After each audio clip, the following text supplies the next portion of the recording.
Shalom, shalom para você de perto, você de longe. Que bom que você voltou, que bom. Eu estava aguardando por você aqui no jardim, porque Deus tem mais para conversar conosco, Deus tem mais para liberar sobre as nossas vidas e você é muito bem-vindo aqui no Jardim Secreto, um lugar que Deus fez para que você possa ter muita e muita intimidade com Ele todos os dias. Não sei como foi aí a tua segunda-feira, mas agora é hora da viração do dia, é hora de falar com Deus. Vamos pedir ao Senhor que venha ministrar o nosso coração nesse dia tão especial. Espero que você esteja fortalecido no Senhor e na força do seu poder, sendo revestido por Ele todos os dias. Se hoje você ainda não falou com Deus, é hora agora de falar com Deus. Se você ainda não ouviu a voz de Deus hoje, é hora de ouvir a voz do Senhor. Vamos nessa hora pedir a bênção dEle, porque sem Ele nada podemos fazer e que a palavra dEle encontre em nós um coração aberto para receber tudo aquilo que Ele tem para nós nesse dia aqui no jardim. Então, puxa aí a tua cadeira, senta aí no sofá e vamos falar com Deus nessa hora. Pai, em nome do Senhor Jesus Cristo, eu quero te louvar e te agradecer por essa oportunidade, Senhor, que o Senhor nos dá aqui no jardim, Senhor amado, para que o Senhor venha ministrar o nosso coração, Senhor, que nada daquilo que esteja no teu coração deixe de ser dito, Senhor, nesse dia. Senhor, tudo aquilo que o Senhor sonhou para esse dia, o Senhor conhece essa mulher que chegou, esse homem que chegou, o Senhor conhece essa família, Senhor, que se reúne agora no Jardim Secreto para falar contigo e ouvir tua voz. E eu te peço agora, Senhor, encontra-nos, Pai, encontra-nos no jardim, se revela para nós, Senhor, nós clamamos a Ti, em nome de Jesus. Amém. Amém? Você que orou com fé, creia no poder de Deus aí na tua vida, em nome de Jesus. Fica tranquilo, porque Deus é Deus. Enquanto você abre o teu coração para Deus, pode ter certeza, onde tiver enfermidade vai sair, onde tiver opressão vai sair, porque a palavra de Deus é poderosa. Deixa Deus ser Deus na tua vida. Quanto a você, abra bem o teu coração, deixa a tua mente alerta para receber tudo aquilo que o Pai reservou para você aqui hoje no jardim. Nós vamos continuar, você que estava comigo na outra segunda-feira, hoje é um prazer estar aqui novamente com você e vamos prosseguir sobre este assunto que estamos tratando, que é sobre oração, um príncipe no Getsemane. Hoje, só para você saber a base, você que está chegando agora no jardim, estou falando com base em Lucas, capítulo 22, versículo 39 ao 46. Mas hoje eu quero só enfatizar um versículo aqui que diz assim, Jesus falando com o Pai, Jesus estava orando e ele disse assim, Pai, se queres, afasta de mim este cálice, contudo, não se faça a minha vontade, e sim a tua. Esse texto aqui, ele mostra algo que Jesus sempre fazia, Jesus sempre orava, Jesus sempre falava com o Pai. Muitas vezes nós vemos Jesus com a multidão, vemos Jesus com os discípulos, vemos Jesus curando, libertando, mas inúmeras vezes, incontáveis vezes, Jesus deixava a multidão, deixava os discípulos e estava com Deus, com o Pai, gastando seu tempo em intimidade, a sós com o Pai. Quanto mais você cultiva esse tempo com Ele, mais você recebe dele. E assim era este príncipe, assim era Jesus Cristo, o homem na terra.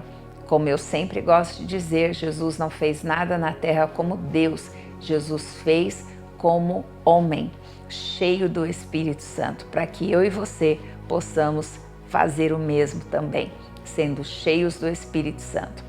Falamos na outra segunda-feira, nós falamos sobre a importância de ter um coração inteiro e também ser sóbrio nesta hora, não é?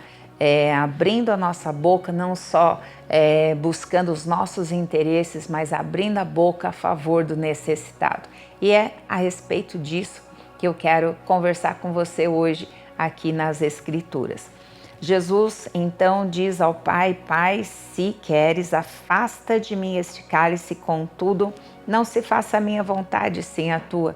Jesus, ele se alinhava com o Pai no tempo, na sua vontade, na maneira, tudo aquilo que Jesus fazia na terra. Ele falou assim: olha, eu não faço nada que eu não tenha visto o Pai fazer. Quando um jovem olha para ele e fala assim: bom mestre, ele diz: por que me chamas de bom? Bom é o meu Pai. E então ele estava sempre exaltando o Pai, ele estava sempre, o Pai era o seu referencial, o Pai era o seu modelo. E ele estava aqui não para falar dele, ele estava aqui para falar do Pai, ele estava aqui para revelar a vontade do Pai em todas as coisas que ele fazia. Quando ele foi ensinar os discípulos a não andar em ansiedade, ele dizia: o meu Pai cuida dos pássaros, assim, o meu Pai vai cuidar de você também. Não fique preocupado com o dia de amanhã, o meu Pai cuida. Então ele estava ali revelando ao mundo quem era o Pai. Então o tempo inteiro de Jesus era revelando o Pai, fazendo a vontade do Pai. E isso, fazer a vontade de Deus, eu preciso alinhar a minha vontade com a dele, mas também eu preciso prestar atenção no tempo. E isso aqui que nós vimos que é muito importante, exatamente num tempo crucial, que foi essa visita de Jesus ali no Getsemane, antecedendo a crucificação. Nesse momento, neste tempo tão importante, o que os discípulos estavam fazendo? Estavam dormindo. Agora eu queria convidar você a ir para Esther. Esther capítulo 4, nós vamos entender aqui de uma outra pessoa, de uma outra situação, que o princípio é o mesmo. Então, se o princípio é o mesmo ali, você viu com Jesus e os discípulos, vamos ver o mesmo princípio com Esther, é o mesmo princípio comigo, o mesmo princípio com você. Então, vamos ver aqui o que estava acontecendo. Os judeus estavam debaixo de um decreto de morte. Eles iriam morrer. E aí, nesse interim, algo muito importante estava acontecendo. Esther já estava posicionada como rainha. Agora, ela era rainha, ela era judia, e o rei tinha dado autoridade para Amã de fazer um decreto e usando o seu anel, né? Então, como que o rei tivesse assinado esse decreto. Ele não leu, ele não viu esse decreto, mas ele deu autoridade para Amã de fazer decretos em nome dele. Então, esse decreto que Amã fez foi para matar o povo judeu.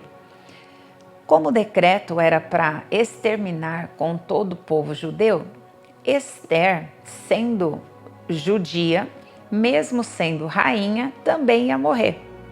Então, todos eles estavam debaixo desse decreto de morte, certo?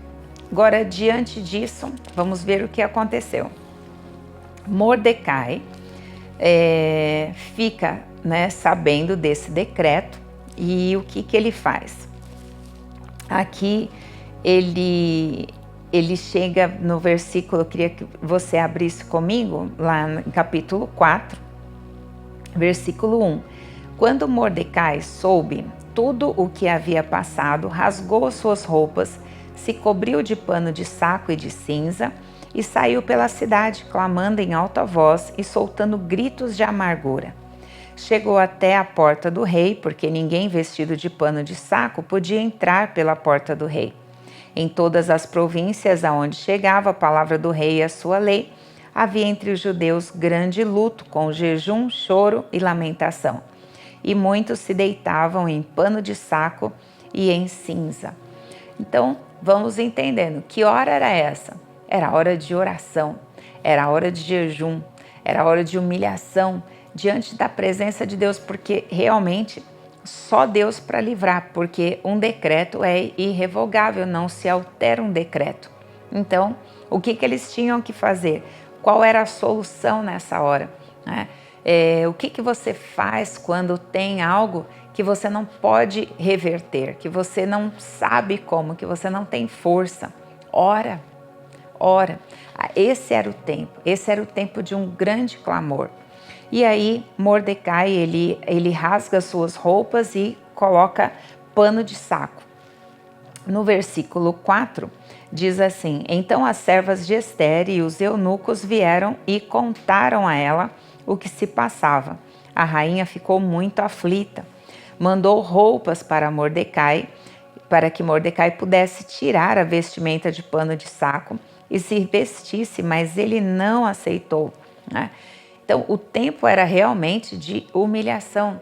E Ester estava ali, era rainha na hora, mas ela queria que ele tirasse aquelas roupas, que ele não ficasse daquela forma, né? Mas ele não aceitou, ele ficou firme na posição, né, que ele estava, que era uma posição de humilhação.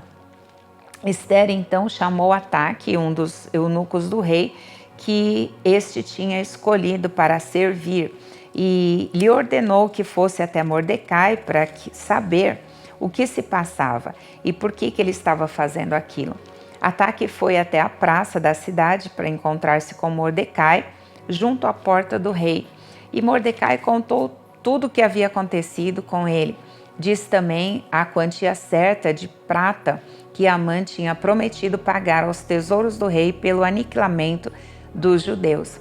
E deu também uma cópia do decreto. Então, ele passou toda a informação para que o eunuco entregasse para a rainha Ester e ela soubesse de tudo o que estava acontecendo, né?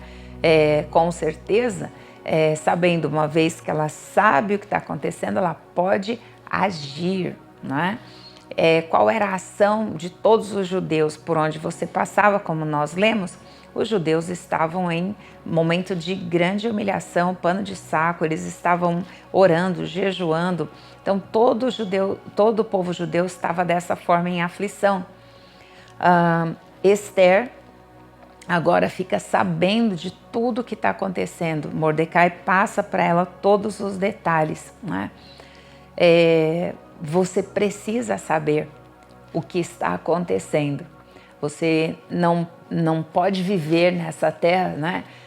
Como se, não quero nem saber o que está acontecendo. Nós precisamos sim saber o que está acontecendo. Temos sim que nos informar, mas não para entrar no desespero, mas para buscar de Deus a estratégia que nós temos que tomar, porque não estamos aqui para ser soterrados, não estamos aqui para ser destruídos, nós estamos aqui para vencer no poder da oração, no poder de Deus.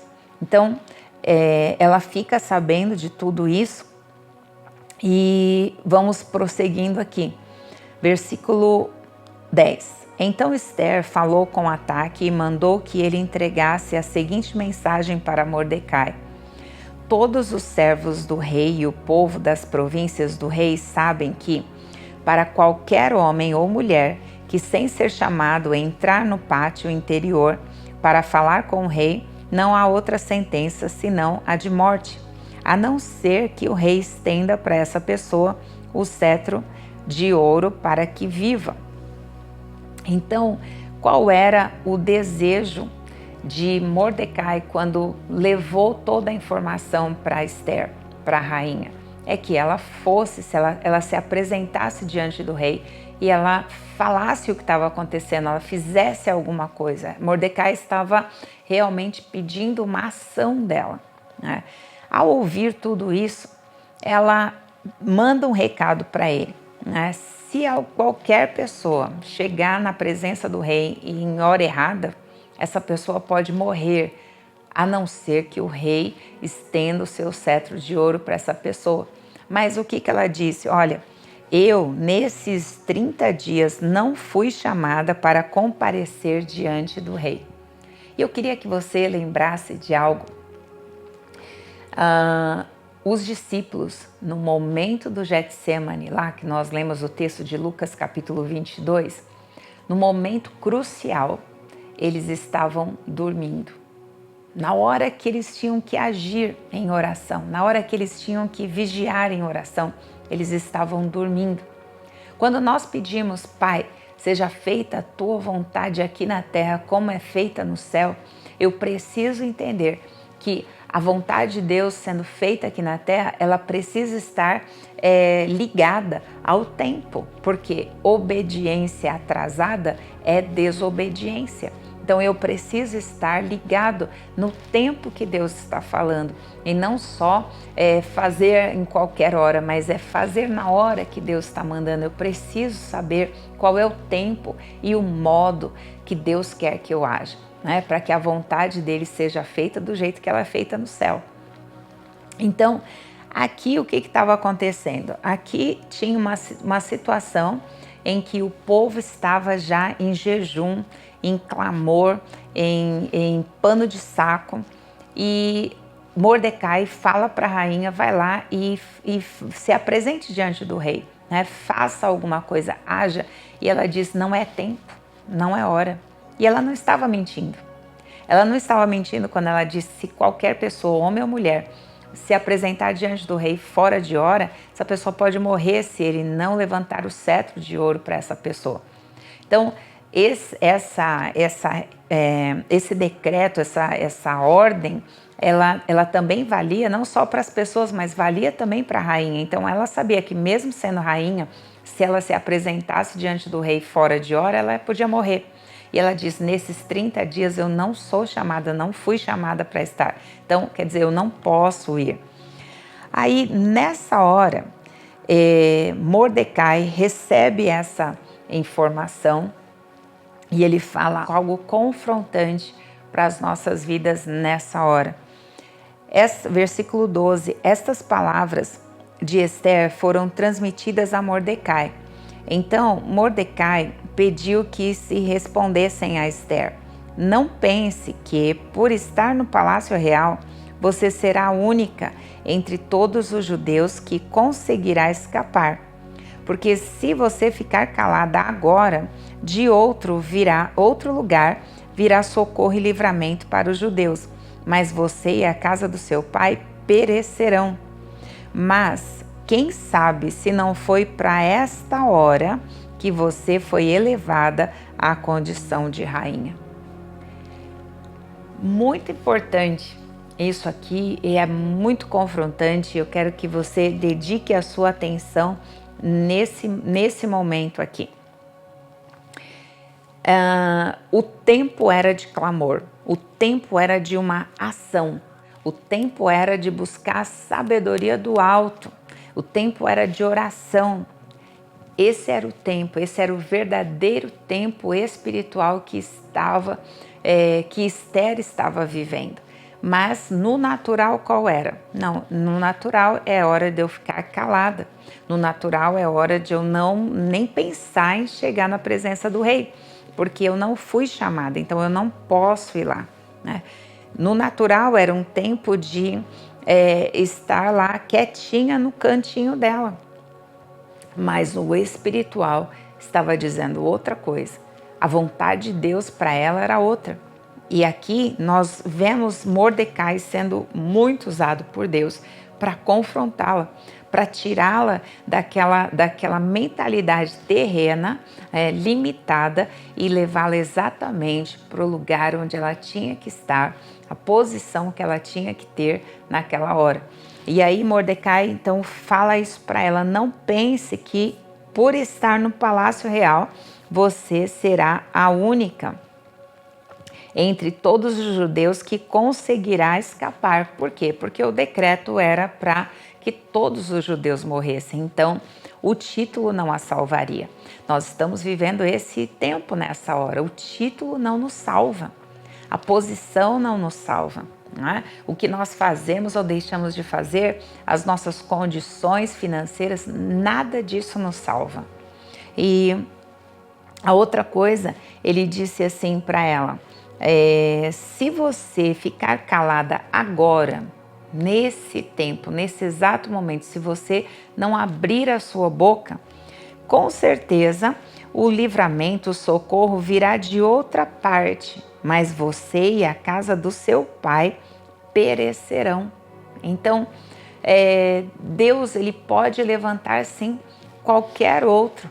Deus pode levantar outras pessoas para trazer socorro e livramento, sim, mas ele faz uma pergunta para ela: quem sabe para essa hora você foi colocada como rainha? Quem sabe tudo que aconteceu foi para trazer você como rainha nessa hora, para que você pudesse fazer alguma coisa nessa hora. E essa rainha, essa mulher ouve isso e ela toma uma posição. Ela entende, aquela hora para ela foi a hora do Getsêmani. Aquela hora para ela foi a hora de dizer não à sua própria vontade. Aquela hora foi a hora para ela de dizer não para aquilo que o natural estava dizendo, mandando para ela. Mas foi a hora dela se alinhar com o propósito de Deus para o qual ela foi constituída uma rainha, para influenciar, para trazer ali a vida onde já tinha um decreto de morte. A rainha Esther se levanta e ela se levanta dizendo algo aqui poderosíssimo. Ela diz assim, a primeira coisa: vai e reúna todos os judeus que estiverem em Suzã e jejuem por mim, não comam nada, nem bebam nada durante 3 dias, nem de noite, nem de dia, e eu e as minhas servas também jejuaremos. E aí depois disso, eu vou falar com o rei. E aí ela diz algo aqui poderosíssimo. Eu vou falar com o rei, ainda que seja contra a lei, e se eu tiver de morrer, eu morrerei. O que ela está dizendo? Nesse momento, ela não estava mais preocupada com ela mesma, mas ela estava alinhada com o propósito para o qual ela recebeu aquela posição. Um rei, ele precisa abrir a boca a favor dos necessitados. Deus te fez Deus te constituiu como uma raça de reis e sacerdotes. Você não está na terra para viver para você mesmo. Você não está na terra para defender a tua própria vida, mas você está na terra dentro de um grande propósito de Deus. A rainha Esther entendeu isso e ela se levantou e ainda disse: primeira coisa, vamos orar, vamos jejuar e eu irei. E se morrer, morrerei. Ela não teve mais medo de perder a sua vida. Jesus nos dá um ensinamento lindo com isso. Se alguém quiser ganhar a sua vida, vai perder. Mas se alguém, por amor a Ele, perder, vai ganhar. Nós vamos ganhar realmente a vida com qualidade, vida com abundância, quando nós entendermos que a vontade de Deus é boa, perfeita e agradável. Nessa hora, nesse tempo, qual é a tua posição?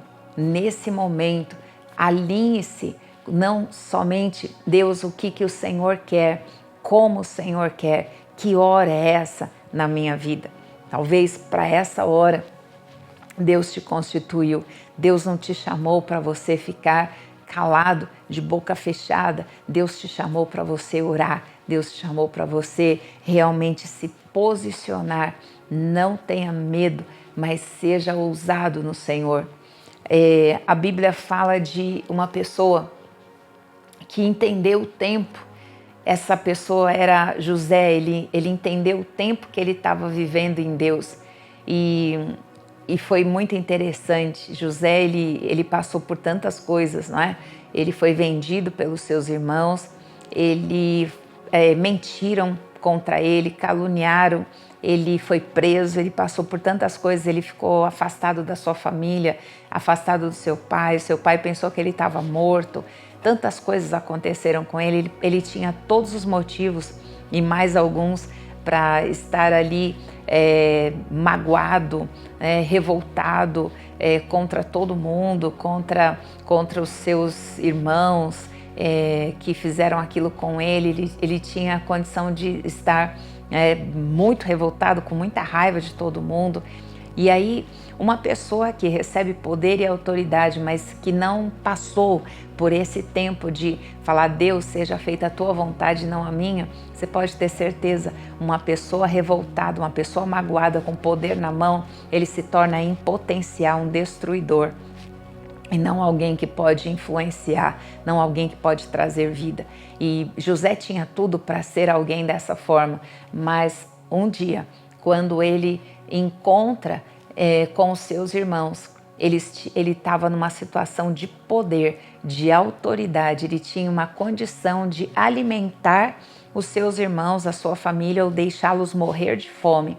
E ele não se moveu pela mágoa, ele não se moveu pelo ressentimento, mas ele olha para os seus irmãos que estão ali, né, com vergonha, com medo, mas ele olha para os seus irmãos e ele diz assim: olha, para essa hora, para preservação da vida, Deus me fez chegar aqui na frente de vocês. Né? Ele entendeu que Deus tinha dado para ele poder para preservar a vida dos seus irmãos, do seu povo. Se hoje você quer viver a vontade de Deus para a tua vida, busque o tempo, entenda a hora, entenda o modo de Deus, com o coração voltado para si mesmo, voltado para dores do passado. Você não tem condição de preservar a vida nesta hora. Que você possa ser usado por Deus, assim como José foi, não mais guardando mágoas e ressentimentos, mas para a preservação da vida. Tendo o poder de dar ou o poder de tirar, ele resolveu alimentar o seu povo. Esther, tendo a condição de morrer ou de viver, ela decidiu arriscar-se, ela decidiu por salvar toda a sua geração. Jesus Cristo, tendo a condição de sair daquela situação ou de enfrentar a cruz, ele enfrentou a cruz para que você e eu e toda a humanidade pudesse ser salvo, porque Deus amou o mundo de tal maneira que deu seu Filho unigênito para que todo aquele que nele crê não pereça, mas tenha a vida eterna. Agora, tendo Jesus Cristo, abra a tua boca, faça a diferença nessa terra com o poder e a autoridade de Jesus. Que a oração do Pai Nosso não seja mais uma reza, mas seja o teu estilo de vida. Seja feita, Senhor, a tua vontade aqui na terra, como ela é feita no céu.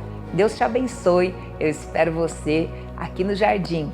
Vou ficar te aguardando na próxima segunda-feira, na viração do dia. Tchau, tchau.